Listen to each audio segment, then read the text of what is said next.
Hi, I'm Malika Bilal, and you're in the stream. Writer and philosopher Alain de Botton believes much of the world has the wrong idea about love and marriage. He's here today to tell us why and answer your questions.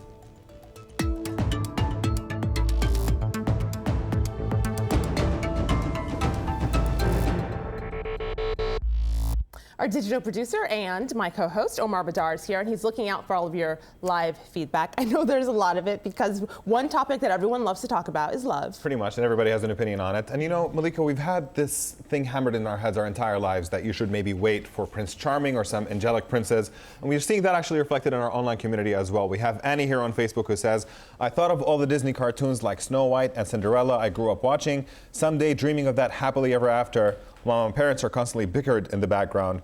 I knew it was a fantasy, but hoped for that rescue and romance. Now, since then, Annie has gotten married and learned to love the imperfections of her relationship. But should she have done that, or should she have waited for that fantasy? Is it really a fantasy? We want to know what you think. You can join this conversation by tweeting us using the hashtag AJStream. The one. It's a belief that every hopeless romantic holds near and dear. But Alain de Botton says that's a hopeless fantasy, making him Cupid's worst enemy. His newly released novel, The Course of Love, explores the reality of long-term relationships.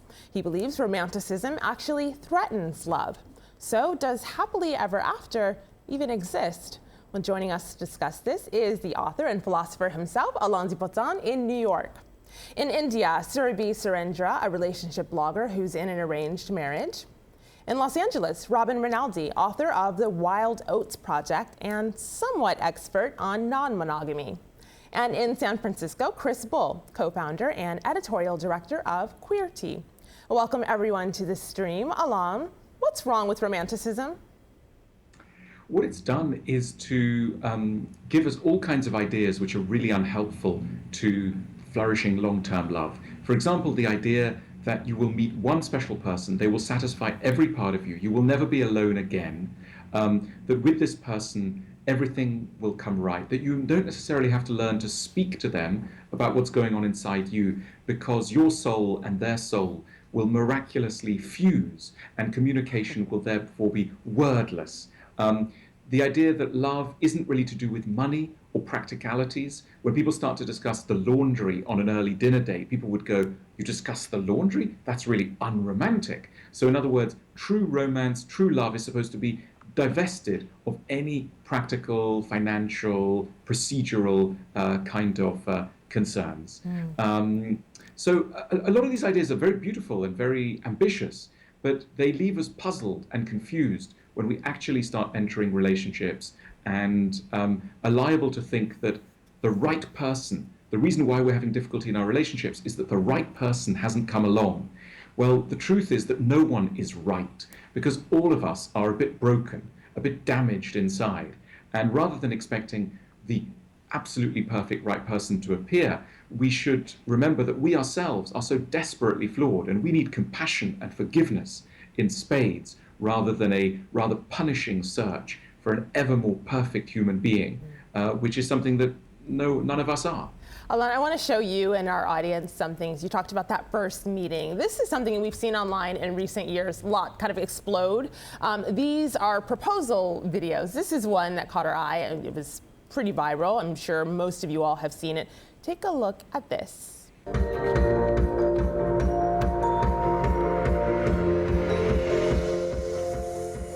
So this is just one of many, but in this one you see the future groom proposing to his bride, and you can see her reaction. She's sitting in the back of a van as her and all her friends and her future fiance's friends kind of serenade her to this song. What happens after this? It seems like your argument is that we see things like this. We see things like, oh, how did you meet? How did he propose? But we don't hear what comes next. That's right. There's an enormous emphasis in our culture on the first meeting, and people will always ask each other, how did you meet? Think of the amount of time that we spend on our weddings. So much money spent on weddings, so little money, so little time spent on how to keep the relationship going. We're essentially a culture that believes that love is a feeling that you just experience rather than a skill that you might need to learn and could try and get better at. This sounds, again, very unromantic. But I sincerely believe that it's only by learning some of the basic kind of psychological tricks of how to live with somebody else that will stop doing what we do now, which is have a few months or years with somebody and then smash the whole thing up because, you know, we feel that our partner has not understood every single part of us. And we go off in search of somebody else who will make it all come right. We are failing badly at relationships as societies. So one of the things that we've put out is asking people what makes a relationship successful, and one of the most common answers that came up was trust. We have Fatima over here who says 100% trust and adds communication and compromise. On the other hand, we did put out a poll asking people whether a little bit of dishonesty in a relationship can help save love, and we have more people said yes than not. Robin, I want to toss this to you. What is your sense? Where do you draw that line between trust in a relationship versus certain things that you should keep to yourself for the sake of saving the relationship? Yeah, I mean, I think all of this is a continuum. I think Alain's essay in the New York Times, I haven't read his new book, he certainly makes a good point, and it's a good antidote to our overdose of romanticism and fairy tale-like, rom-com, happy ending, always ends as they walk to the altar. You never see what happens after that. And in the same way, I think honesty can also possibly, in some relationships, exist on a continuum. I think that overall, we want to be as honest as we can with our partner, certainly about the big things. Then again, if we say everything that's in our head all the time, how many of us would actually have a relationship past a month? Or friends, for that matter. Or friends, or siblings, or anything for that matter. So yeah, there's a continuum here. I think that we absolutely have to have a basic trust in our partner and a basic honesty, but we do have to also edit ourselves. Alain, what do you make of that continuum idea? I totally agree. I mean, to be totally yourself is a very mixed blessing indeed around another person, and something we should spare anyone that we claim to love, because all of us are so difficult really from close up. And of course, in love, in the early moments of love, it's so charming when we feel we can be really honest with someone and reveal all kinds of things we've perhaps never shared before. We feel like we're abandoning the hypocrisy of the normal world.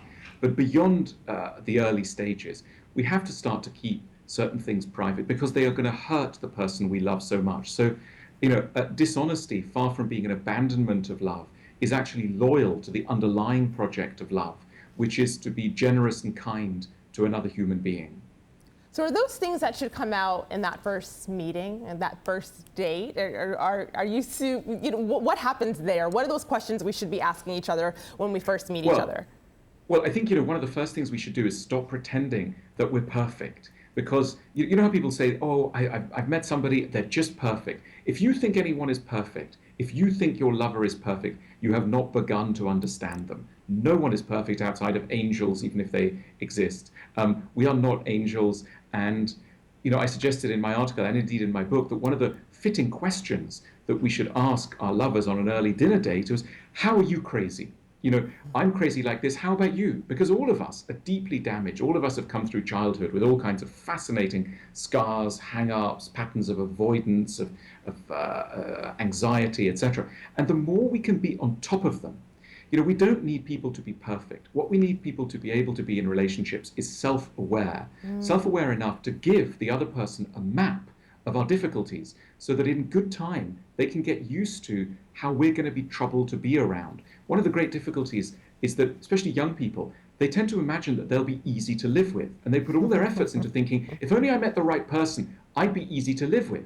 Well, if you think that, you have not begun the journey of self-knowledge. Of course you would be difficult. The thing is, our friends are not going to tell us how we're difficult, our parents won't tell us, some of our more casual relationships don't reveal it. So it's only when you've been in a long-term relationship that actually some of the harsher truths about who you are start coming out. But then people start to think, oh, hang on a minute, you're not being true to love because you've just criticized me.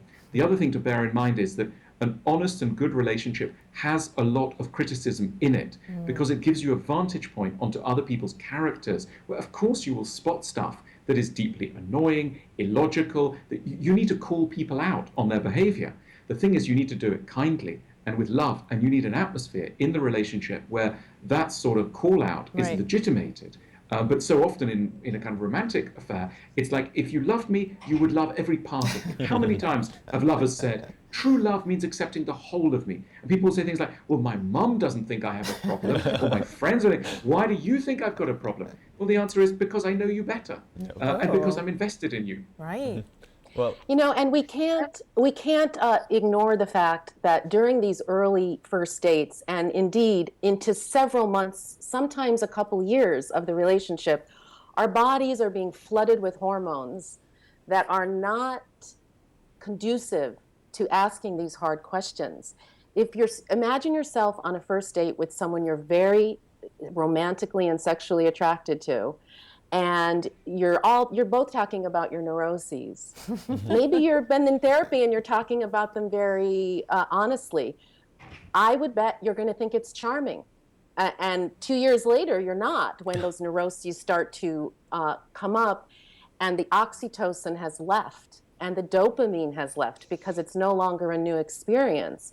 But I think falling in love involves chemicals. It involves a biochemical reaction that cloud your last brain very long. Right. It can last very long, and by the time it's over, we might be married. yep. So, I mean, it's all the more important that we realize that we're kind of out of control. And again, if we can't be in control, the awareness that we're out of control is at least a good one. Yep. So when people say things like, you know, I've met someone, I really feel I know them, we've been together 6 months or 2 years, and I really feel we know them, you know, we shouldn't be talking like this. We should basically at the altar say, I'm not really sure who I've married. Frankly, I don't really know who I am. And I certainly don't know what marriage involves because no one's really told me and I haven't studied the institution. Right. So essentially, I'm going in there blind. So humility is key. The enemy of good relationships is often self-righteousness. So the let feeling me- of, Yeah, let me dive into the juicy part right off the bat. We have, you know, we put out a poll asking people about infidelity. Is it really grounds for divorce or a breakup? We have basically a split between people who think it should instantly be grounds for divorce and some people who say it depends, but the people who thought it was not a big deal were very, very few. And we have some responses like Mikundo over here who says, yes, of course it is. Once the other partner discovers, that kills the trust between the two. On the other hand, we have Heather on Facebook who says some form of infidelity is absolutely inevitable in most cases. Our view of marriage has been over-romanticized long before the media ever jumped on it. Chris, I want to bring you into the conversation. What do you make of this? Is infidelity inevitable, and is it something that people should strive to get past, or do you think it's the kind of thing that ends a relationship? Yeah, let the gay guy take that question. I would say that the key in every relationship, as Alan and Robin are saying, is to negotiate that at the very beginning. Be realistic about what you're getting into. Some people are naturally monogamous. It's really important to them. Other people are more interested in serial monogamy, and you need to, or non-monogamy period, and you need to really establish that in the beginning so that you trust each other. And don't get into a relationship with someone who's naturally non-monogamous when you are monogamous. Like, negotiate that very clearly, and don't take it personally. A lot of people early in relationships especially express shock and hurt when the person they're dating expresses interest in other people, and that's incredibly unrealistic. We are by nature interested in all kinds of sexuality, and we have to be realistic that that's not a personal critique of your own attractiveness. And then I'm wondering what you think of that, of being that honest in the beginning, laying out the ground rules. I love the idea, but you know, often there is a choice to be made between securing somebody's love and being honest. So if you really want somebody in your life, let's be frank here, you may choose a white lie or a really rather fateful lie. Because imagine you're with somebody who just seems amazing in every way. You know, this is normally how it works. They seem really terrific. You really want them in your life. And they say, so do you believe in monogamy? I've got to say, I really believe in monogamy. And I'd kind of more or less execute somebody who wasn't monogamous. And at that point, you are so into them. And they seem so charming. The background of your mind is a little bell ringing. And that little bell's going, you know, monogamy might be a problem. But at that point, frankly, you would lay down your life for this person. So why would you know, it seems, of course you'd be monogamous with them. So you're not lying, but you're just privileging the relationship over a total bearing of your soul. And I think that, I think I have a lot of sympathy for this, because it's not pure, dumb luck that we so often end up in a situation where we say we're monogamous and then turn out not to be. It's that we actually love someone. We don't want to be non-monogamous. It just ends up very tempting. And our societies really wrestle with this. We want to find an answer. How can you have the security and trust of a long-term relationship, but also the excitement of quick and new and spontaneous relationships? Can't we find some way of fusing that together? And can we? The guys, is there a way to have both? The bad news for your viewers is I don't think there can be. Even though proponents of free love and polyamory, etc., they keep telling us there is a wonderful way of fusing the best bits of long-term love and the best bits of short-term and non-monogamous love in some united. And I think I would love that to be true, but I've lived through too many situations, both personally and around me, where that ugly thing, jealousy, rears its head, and we simply cannot say that having sex with someone is like playing tennis with someone, except a little bit different. It just does seem a fundamentally different thing. And to try and rationalize somebody out of their feelings of hurt and jealousy is a very difficult thing to do, and can quite quickly be seen quite cruel. To say, oh, come on, you're exaggerating it. It was only like a game of tennis. Well, hard to believe that. So when you talk about like not being able to have both, that leads me to something I want to bring up on my screen here. This is a blog post that one of our guests here today, Surabhi, wrote on her blog, the definition of a perfect marriage. And she asked, how do we define perfect marriage? Is there any perfect marriage? Surabhi, in your own experience, have you found that you've reached what you call perfect marriage? And is there such a thing? No, I don't think there is anything called perfect marriage. I feel every marriage goes through certain phases. In some phases, it does seem like a perfect marriage. Like right now, my marriage seems absolutely perfect to me. I'm very happy. But there are times when I feel sad and I question my decision of marrying the same man. So perfection is not a destination. It's just a state, and it passes with time. It doesn't always remain the same way. And adding to what Alain and Robin in the beginning said, that the first meeting is important, and it's very important to talk about the important things and practical things. But I think it's not as easy as it may sound, because, like, for example, when I meet somebody, I may not be comfortable about talking about the serious things with the person. Sometimes, like when I have an arranged marriage, I went through 20 or 25 proposals. And during that, yeah, I did interact with about 20 to 25 men before I decided to marry my husband. During that time, I realized it wasn't easy for me to directly jump to important questions like, okay, so what are your plans for life, or what are your dreams and stuff. Sometimes you just want things to progress naturally. You just leave them on time and you let the flow come in on its own. So I would want to know from Alain, what does he think about it? I mean, is it necessary to bring certain topics to the table deliberately? Or you should just have those small, minute conversations and let's see how it goes. Discover us, what do we call, spark or fun or whatever. Alain, what do you think? Do you think it's necessary?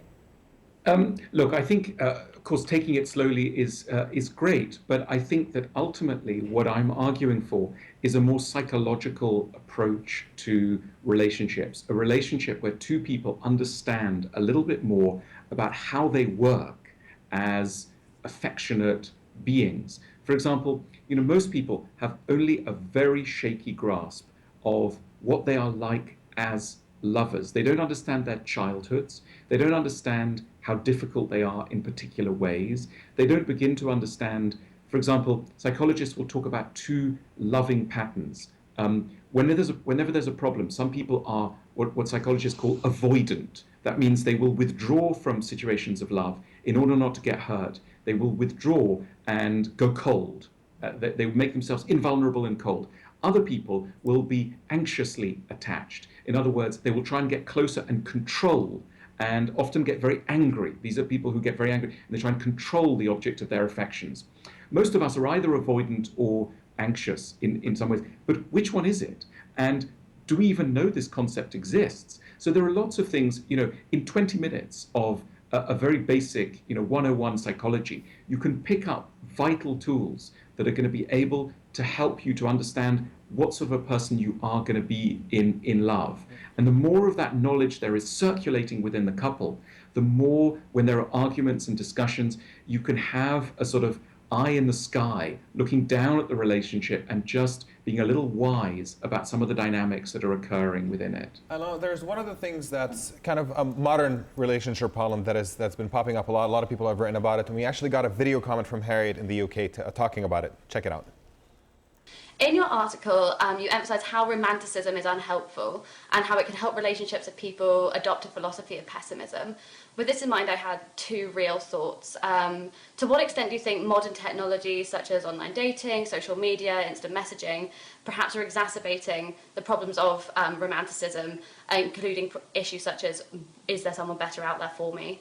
And secondly, in terms of marriage and monogamy, do you think that adopting this more pessimistic approach might actually be more generous in the long term and actually help us to lead more fulfilling long-term relationships? Alain, just focusing on the first part, in terms of the availability of too many options because of online dating, do you think that's making things worse? I think Silicon Valley is a desperately romantic place. By that I mean that insofar as the tech companies focus on love, they see the problems of love as being located in the unavailability of this mythical person called the right person. So all of these apps and methods of connection are all designed to optimize your chances of finding the right person. The truth is that compatibility is an achievement of love. It shouldn't be the precondition of love. No one is entirely compatible with us. And I would love to see technology move from just the first few days and weeks and months of love towards trying to engage with how to keep love going. Because at the end of the day, however fun it is to have a new relationship, all of us, what we're really looking for, on the whole, is a relationship that will last. And here, technology leaves us entirely, there are almost no bits of technology that help us to keep relationships going, even though there are absolutely things that you can do to keep a relationship healthy. I want to read a quote from your viral article that we've mentioned, Why You Will Marry the Wrong Person, in the New York Times. This is the one that stood out to us here at the stream. We need to swap the romantic view for a tragic awareness that every human will frustrate, anger, annoy, and madden us. Choosing whom to commit ourselves to is merely a case of identifying which particular variety of suffering we would most like to sacrifice ourselves for. Chris, can you relate to that?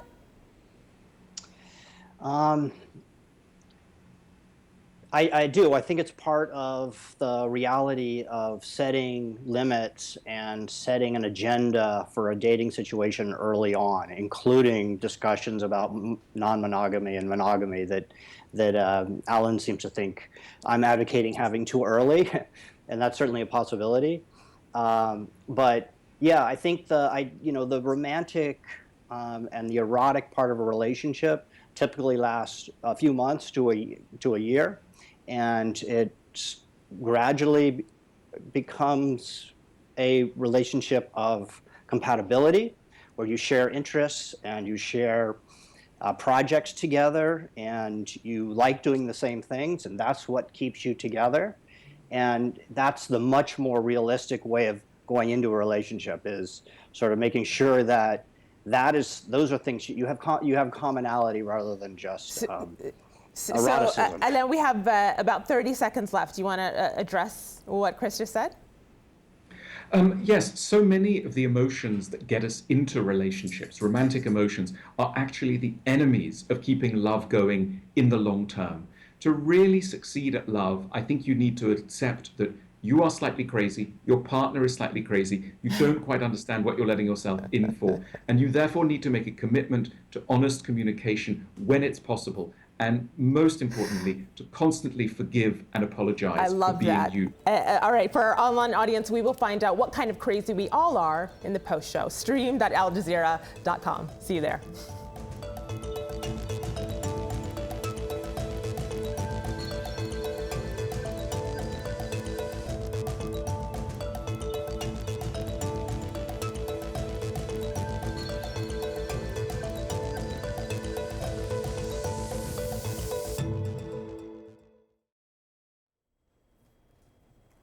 Welcome back. We're in the online post show. We've been discussing the reality of marriage. Thanks for joining us.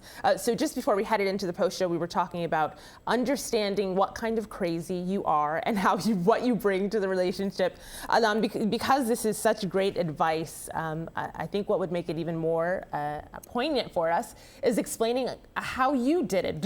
How did you come to that realization of what kind of crazy I am?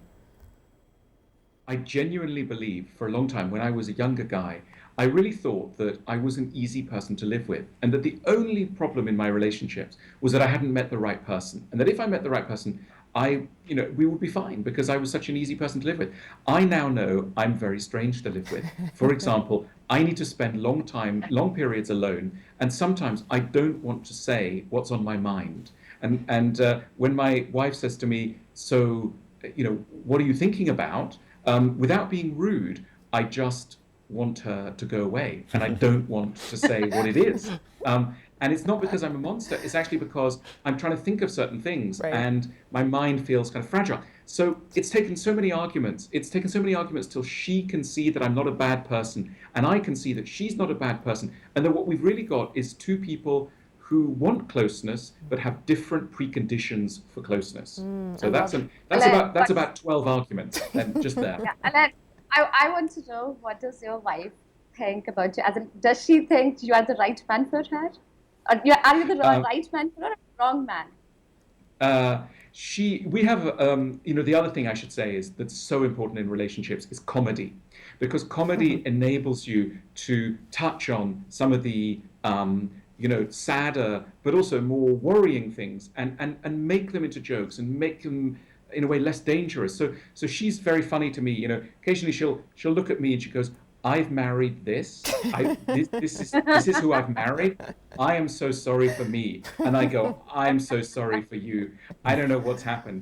And so we tease each other. And in fact, our wedding anniversary was full of the darkest jokes, because we were exorcising all the disappointments that come with being married. Yep. I would like to add up here that I feel it's very important to appreciate the differences between the two people who are in a relationship. To give you an example of my own marriage, I am someone who loves excitement. I'm more outgoing and like you said, easygoing and easy to live with. My husband, on the other hand, is more stable. Yeah. My husband, on the other hand, is very stable. He's an introvert, shy man, but he's very stable. So while I bring the excitement in our marriage, I crack crazy jokes and cheesy, silly jokes, but he is the one who brings the stability. And Can I just interrupt you there, and to give you my theory of relationships, which I'm going to illustrate here. Ooh, here is a bottle. I like this already. Here is a bottle of sparkling water. Here is a bottle of still water. In every relationship, there is a fizzy and a still. It's just true. There's always a fizzy and a still. Yes. So you're the fizzy, you're the still. Sorry, I'm just going to put that away, and please carry on. Props. I like that. Yes, I think it's good if we both, our marriage became stronger the moment we started appreciating these differences. Yep. So it's very important. So we have people actually online who are commenting on along similar lines. We have Lina Fakhouri over here on Facebook who says, "What's important in a relationship is first attraction, but equally important is true, genuine friendship. The most successful marriages are when best friends fall in love." And Robin, I'm just curious about this. I mean, this is really in sharp contrast to people who tell you that when you meet the right person, you just know. And when you're just thinking of a person, somebody who's your best friend that you happen to be attracted to and get along with, is there something missing in that, or do you think that might be all there is to it? Well, I think that if two best friends were to be able to make themselves be attracted to each other, jump into bed, everything's great, and they can make it to marriage, it would be great. But the truth is, most of us want to at least start our relationship with some kind of physical instinct or a psychological instinct toward another person. So the way it usually happens is you're attracted, and often it's you're crazy attracting their crazy, as Alain says, and then you kind of bond that way, and you end up over the course of many years of conflict and negotiation becoming friends, and the mundanity of life takes over, and the bills take over, and the kids come in, and then you end up friends. I think if we all could just simply marry our best friend and have it work out in a very reasonable way, because we're all going to probably get to the point of best friends anyway, we do that.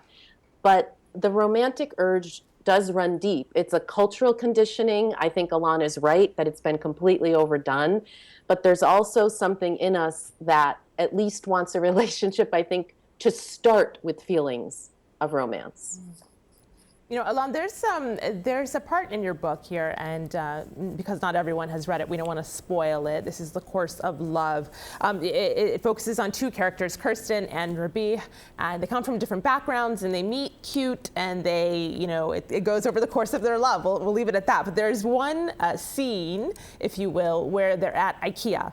The warehouse of housing goods, and they're fighting over something that seems really simple but is a lot deeper than perhaps it seems. They're fighting over glasses and which glasses to have. Can you kind of explain what the deeper meaning behind that is? Well, you know, when intelligent and sophisticated people get together, they often laugh at their parents and their friends, and they go, well, we're not going to have like a stupid marriage where we're going to spend all our time worrying about stupid things. And they go, yeah, that's right. We're going to be pretty sophisticated sort of people. And then they end up with an argument in IKEA, or there's the bathroom argument where someone goes, you know, I think towels is fine if they're on the floor. Who cares? You know, towels being used, you just throw it on the floor. And someone else goes, no, the towel should be hanging up. How do you mean? And then suddenly you're in this sort of struggle about whether the towel should or shouldn't be on the floor. And two people are thinking, okay, this is a really stupid thing to be having an argument about. And you know that a couple is heading for a major bust up when they're both equally convinced that the whole thing is too stupid to argue about. Many things in a relationship have a quality of mundanity to them. And romanticism sometimes makes our problems worse by denying the mundane kind of legitimacy. It's like, you shouldn't, you know, if you're really in a good relationship, you should not spend time arguing about the cutlery drawer. Well, I would say, and I've learned this at my cost, you know what? The cutlery drawer has a place, a legitimate place in a story of love. That too is part of what makes a couple go. So then, just so that I'm hearing you clearly, is the problem that we don't see enough examples or hear enough examples of those mundane average fights, and so then we don't think they're normal? Take 19th century fiction and poetry. No one ever does the laundry. There is no example of anyone having done the laundry in 19th century fiction.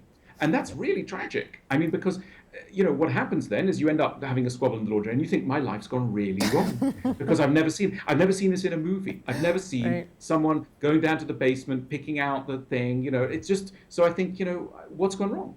And yeah, we have some more thoughts from our online community that I just want to bring in. We have Miriam on Facebook, who reminds us of something that I think is important. Says, you really never know if the person you're marrying is truly the right person because people are dynamic and evolve over time. So who you are today could be actually somebody very different a few years down. But we also have this comment from Shamim, who says, what you need is a firm understanding of one another and realizing that relationships are not about competing with each other, but about completing each other. Alain, I'm just curious about your thoughts on this idea of completing each other, and back to your analogy of the drink, you know, in every relationship there is the fizzy and there is the still. Does that also mean that two fizzies don't really belong together and that you need somebody who's the opposite of you to some extent to make that completion happen? You know, I think very often what happens in couples is that you're attracted to someone who's bringing you something that you don't have, but at the same time you kick against it. And so you're attracted to someone's punctuality, let's say, because, I don't know, your life's slightly chaotic. But then you also blame the person for being kind of anal and over-precise. Or, you know, you're drawn to somebody's imagination and creativity. But at the same time, you say, you know, why aren't you more disciplined with household chores or something? So we sometimes, and it's terrible when we do this, is when we align ourselves with someone who possesses something that we want, but then blame them, turn around and blame them for not being exactly who we are. Who we ourselves are. And so I think, you know, a good relationship is one where we can accept that we can't bring everything to the table. We need an element of complementarity, and that complementarity will bring certain difficulties because people will overshoot the target. You know, I wanted someone a little creative, but not that creative. Or I wanted someone a little bit punctual, but we're 4 hours early at the airport. And we need to realize that these are often the weaknesses of the strengths that we admire. And we should forgive people when, you know, some of the strengths that drew us to them also reveal that they are connected up logically with certain weaknesses or troubles. You have just been sitting through a masterclass with the master Alain de Botton, the author of The Course of Love. I have it here. It's out now. You can check it out for more on his thoughts. Thank you for joining us. That's all the time we have for now. So I want to thank all of our guests, Alain de Botton, author of The Course of Love, Surabhi Surendra, Robin Rinaldi, and Chris Bull. And of course, thank you to our community for weighing in such great questions. You want to leave us with one thought? I'll leave you with one thought from Krista, who says, love is hard work. Love isn't what keeps people together, but it certainly helps. I like that. This conversation will continue online. We'll see you there at #AJStream.